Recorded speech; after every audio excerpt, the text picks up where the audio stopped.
Hello, today we're going to show you enterprise DevOps strategies for Kubernetes on AWS using Rancher Kubernetes engine. Here we have a single Rancher cluster. As you can see here, nothing's deployed really yet besides the Rancher features. And if we go into the catalog, we can see here we can easily deploy Portworx using the catalog on Rancher. So once you've done that, you can go to the system and see the Portworx pods running on the Rancher Kubernetes engine. Note that this Kubernetes engine is running on AWS, and we have a load balancer set up to access our cluster.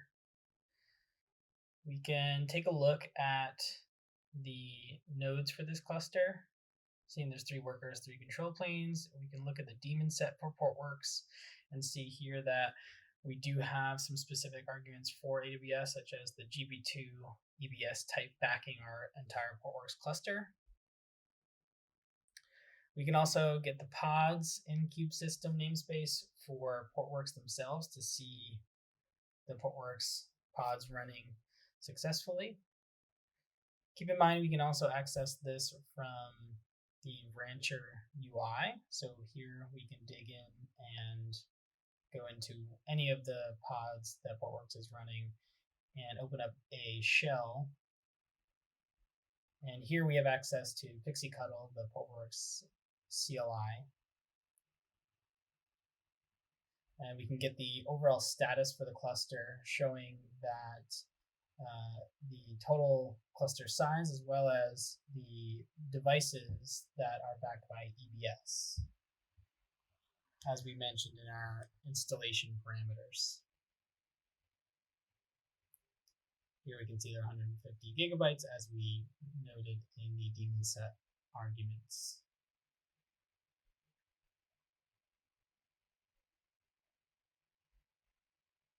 So now let's take a look at the storage classes. This is a way that your storage operations or DevOps teams can provide classes of storage for your different development teams or production environments.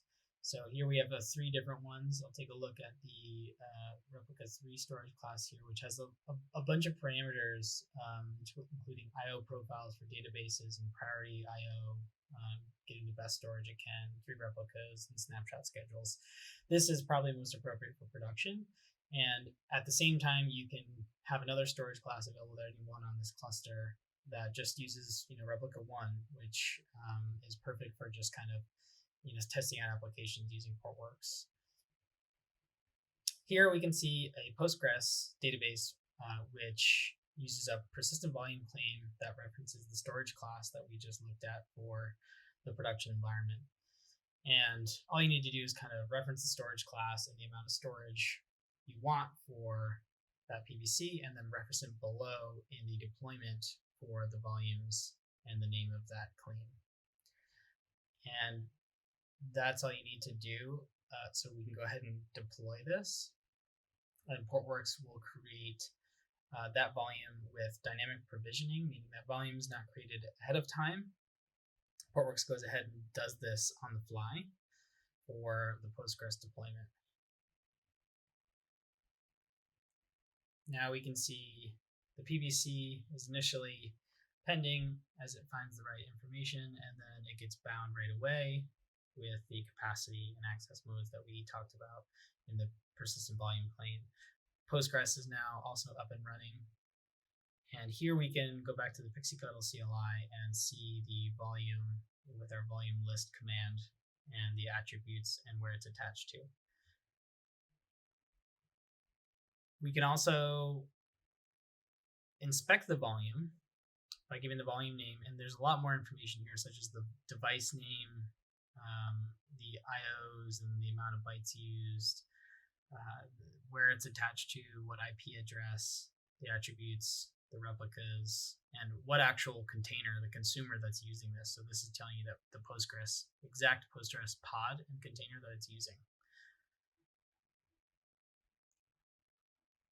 So let's interact with the Postgres database so we can put some data in there as well as a test database.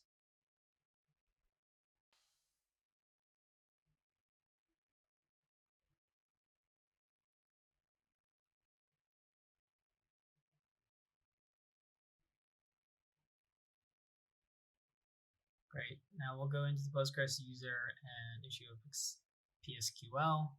Here we can create a database called pxdemo, and this will allow us to run some tests against it. Here we can see the pxdemo database.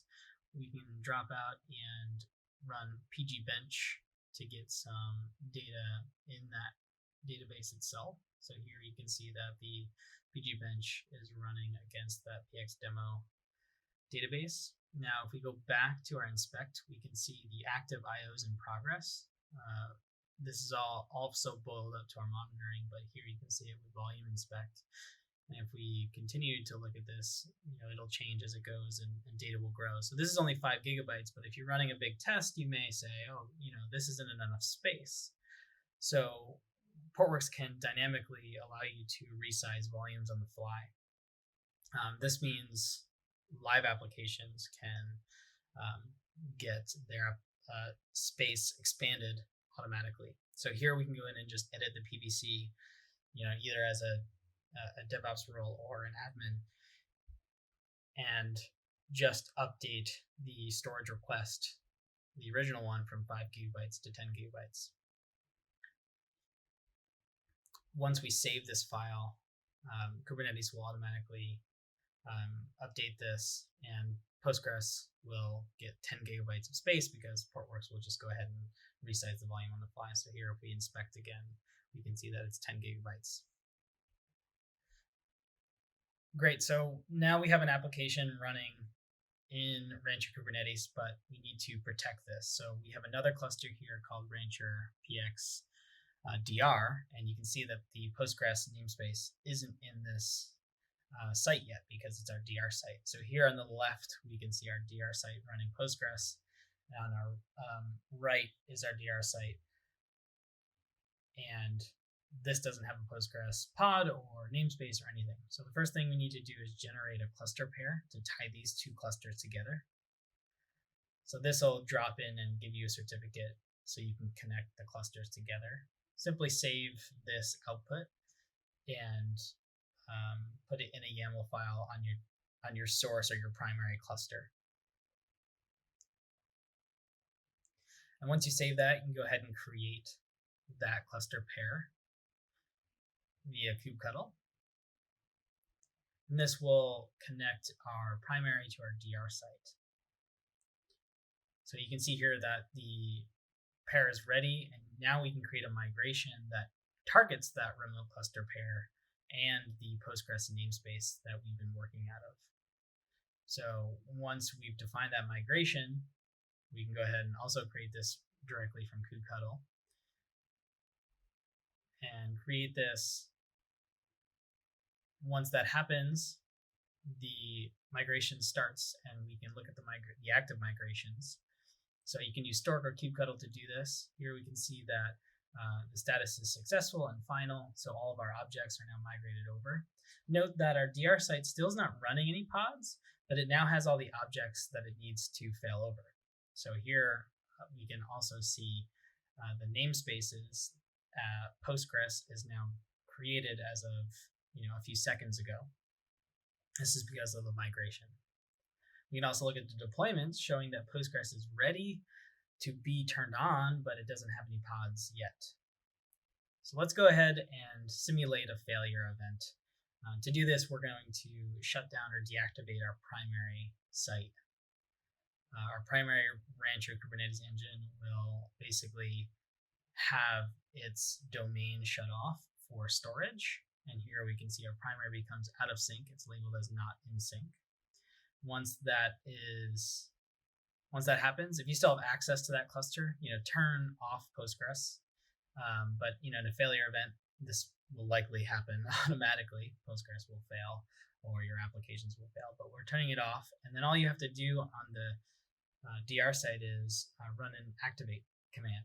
So you just activate migration in the namespace that you want, and that will turn on any applications in that namespace that you had to its original values. So here you can see that it's starting up, and on the primary, Postgres isn't running anymore.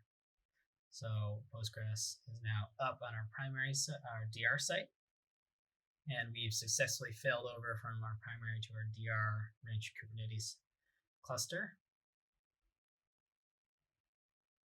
Now we can go into our Postgres database in the second Rancher Kubernetes engine cluster and just verify that, yep. Awesome. So thanks for watching this video on enterprise DevOps strategies for Portworx on Kubernetes using Rancher Kubernetes on AWS. Hopefully this gives you a sense of what you can do with a data management platform like Portworx.